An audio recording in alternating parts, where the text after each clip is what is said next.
So, what happens in brains of people who are suicidal or who have tendencies to kill themselves or thoughts of killing themselves? What makes their thought processing so faulty that they start to think that the world will be a better place without them, that their loved ones will do much better, will feel much better without them in this world? Suicide is a direct symptom of depression. And as in depression, there are three neurotransmitters that are very important that keep us feeling happy and buoyant. And in depressed people, these neurotransmitters are deficient, and that is serotonin, dopamine, and norepinephrine.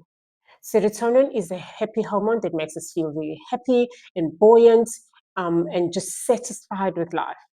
And dopamine is a very important neurotransmitter that helps us with motivation. It keeps us motivated to do things, wake up in the morning, look forward to the day, and just feel a sense of reward once we've achieved our goals. And norepinephrine is the one that regulates our sleeping cycle, so our circadian rhythm that tells us when to go to sleep and when to wake up. But it's also responsible for keeping us very alert.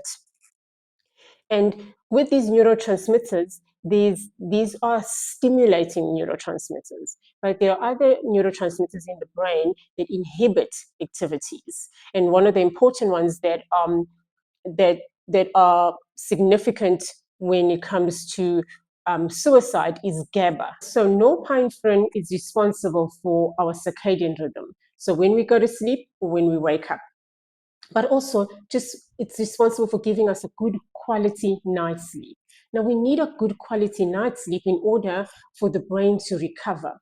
And this is often said, or researchers have found that good quality sleep happens during rapid eye movement sleep, or what we call REM sleep. That's deep sleep, which happens between 9 o'clock, 9 p.m. at night, and 2 o'clock in the morning. That's when we're able to have our deepest sleep. And during that time, our brains are able to renew themselves. The brain tissue is able to get renewed. The brain cells are able to renew themselves. But also at the same time, the brain clears memories from the short-term memory store, meaning that short things that happen in the short term are able to get cleared from the brain. But if we don't get enough sleep, what happens is that the brain retains these memories in an area called the hippocampus that stores our memories, but also is responsible for generating memories. So these memories stay in the brain, but the hippocampus connects with the amygdala, the emotional center of the brain, attaching emotion to these memories. So whether they are happy memories or painful memories, they stay in our short-term storage. But when we don't get enough sleep, these memories are not cleared.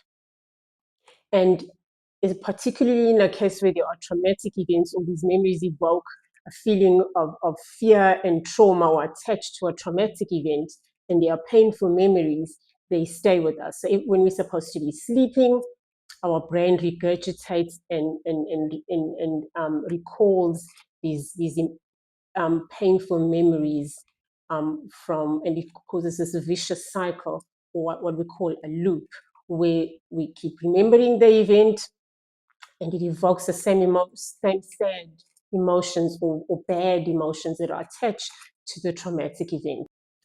Well, all these neurotransmitters often keep us feeling good and happy, but also there's an inhibiting neurotransmitter called GABA, whose main responsibility is to keep the balance in the brain. So while dopamine and serotonin are exciting the brain, GABA keeps the balance and keeps the brain almost in balance, almost calm. And when GABA is low, that means the brain, if you can imagine a revving engine in a motor vehicle, so that the brain is revving high with no calming effect. Said, GABA is the neurotransmitter that's responsible for creating balance in the brain. So when GABA is low, the brain remains in high intensity, and in emotions that are evoked in the amygdala, the emotions about the incidents that happen or the depressing episode in our lives or the depressing events or the traumatic events, those emotions are heightened and they stay in the brain regurgitated continuously. Researchers have also found that in depressed people in particular, the prefrontal cortex is reduced or it's much smaller due to trauma that they've experienced, which often causes the depressive mood in the first place. But the prefrontal cortex is quite important in that it's responsible for decision making, it's responsible for the production of dopamine, it's responsible for goal-directed behaviors, and also for reasoning. So when the prefrontal cortex is reduced, therefore we have low productions of dopamine as well, but poor decision making, which is often the case with suicidal people. They make poor decisions because their prefrontal cortexes have shrunk, but also their dopamine levels are also very low, as we have discussed in depressive mood. But combine this with a revved up brain because of low GABA, as well as so poor decision, revved up brain, and also poor impulse control, and therefore they often come to the decisions or to the poor reasoning or defective reasoning, such as I'm worthless, the world is better off without me, my loved ones will do much better, will go on better without me being on this planet, which to you and I seems just illogical and just incorrect, illogical, and unacceptable. And we often wonder how somebody could have made such a decision.